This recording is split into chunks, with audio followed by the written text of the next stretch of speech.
armed with grand ideas and are only waiting for the funds to finance their dreams to reality. Honorable speakers, honorable members, I have news, and it is not very good news. Our financial situation is not very good. For Kenya to grow to an upper income country, we need to invest at least 25% of our GDP.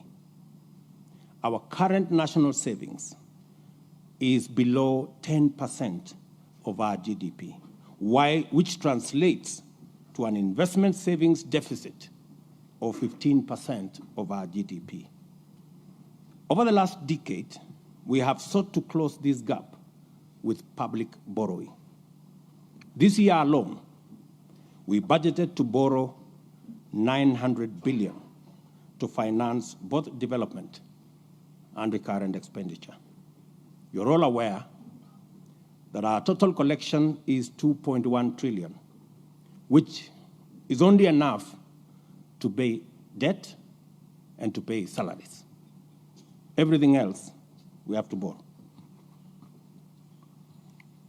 The government, members, should never borrow to finance recurrent expenditure. It is not right, it is not prudent, it is not sustainable, it is simply wrong.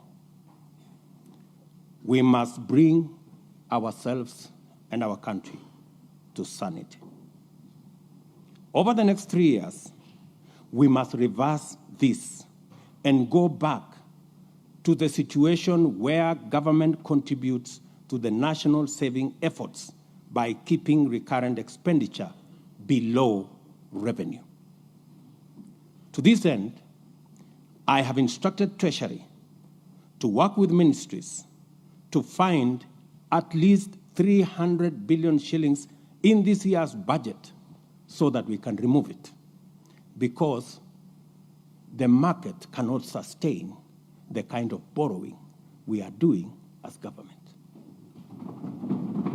Next year, we will bring it further down so that by the third year, we have a recurrent budget surplus.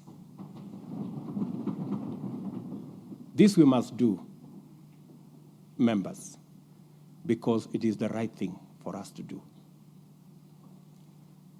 On the revenue side,